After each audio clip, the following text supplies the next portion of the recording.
Kasaragod Aingoth വാഹനാപകടം. KSRTC ബസ്സും കാറും കൂട്ടിയിടിച്ച് കാർ യാത്രക്കാരായ 2 പേർ മരിച്ചു.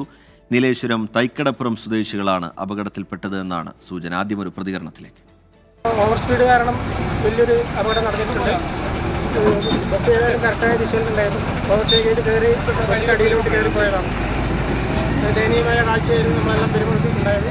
നാട്ടുകാരുടെയും പോലീസിൻ്റെയും ഫയർഫോഴ്സിൻ്റെ എല്ലാം സംയോജിതമായ ഇടപെടൽ കൊണ്ട് ഒരാളെന്തായാലും ഡ്രൈവർ രക്ഷപ്പെടുത്താൻ പറ്റിയിട്ടുണ്ട്. ബാക്കിയുള്ള ചില 2 പേരുടെ കാര്യം സംശയമാണ്.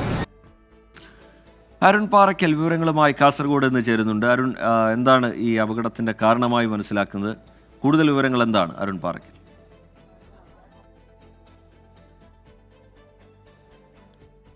റിജിത്ത്, ഈ അമിത വേഗതയാണ് അപകടത്തിന് കാരണമായതെന്നാണ് ഇപ്പോൾ പ്രാഥമികമായി മനസ്സിലാക്കാൻ സാധിക്കുന്നത്. ദൃക്സാക്ഷികളുടെയും അതുപോലെ തന്നെ ആ പ്രദേശവാസികളുടെയും മൊഴികളിൽ നിന്ന് ഇക്കാര്യം വ്യക്തമാവുന്നുണ്ട്. കാറ് മറ്റൊരു വാഹനത്തെ ഓവർടേക്ക് ചെയ്തുകൊണ്ട് KSRTC ബസ്സിലേക്ക് ഇടിച്ചു കയറുകയായിരുന്നു എന്ന് പറയുന്നുണ്ട്.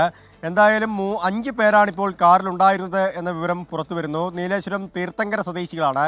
ഇതിൽ 2 പേരുടെ മരണം സ്ഥിരീകരിച്ചിട്ടുണ്ട്. 3 പേരുടെ ആരോഗ്യനില അതീവ ഗുരുതരാവസ്ഥയിലാണ്. കാറ് പൂർണ്ണമായും തകർന്നു പോയിട്ടുണ്ട്. ബസ്സിനടിയിലേക്ക് കാറ് കയറിപ്പോവുകയായിരുന്നു. വാഹനം വെട്ടിപ്പൊളിച്ചാണ് പരിക്കേറ്റ ആളുകളെ പുറത്തെടുത്തത് എന്ന് നാട്ടുകാർ പറയുന്നുണ്ട്. എന്തായാലും ഈ വാഹനത്തിലുണ്ടായിരുന്ന ആളുകളെ ഇപ്പോൾ ആശുപത്രിയിലേക്ക് മാറ്റിയിട്ടുണ്ട്. പരിക്കേറ്റ ആളുകളെ ആശുപത്രിയിലേക്ക് മാറ്റിയിട്ടുണ്ട്. ബസ്സിലുണ്ടായിരുന്ന 3 ആളുകൾക്കും പരിക്കേറ്റിട്ടുണ്ടെന്നാണ് പറയുന്നത്.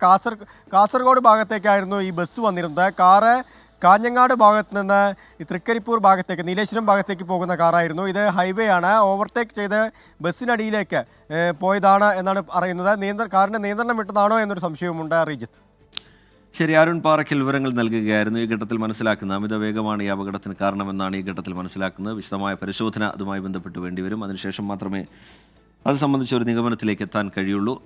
ഇങ്ങനെ ഈ വാഹനാപകടങ്ങളുമായി ബന്ധപ്പെട്ടുള്ള വാർത്തകൾ അത് തുടർച്ചയായി വരുന്നുണ്ട്. ഒരു ദിവസം പോലും ഒരു അപകടത്തിൻ്റെ വാർത്തയില്ലാതെ കടന്നു പോകുന്നില്ല എന്നുള്ളത് വലിയ വിഷമമുണ്ടാക്കുന്ന കാര്യമാണ്.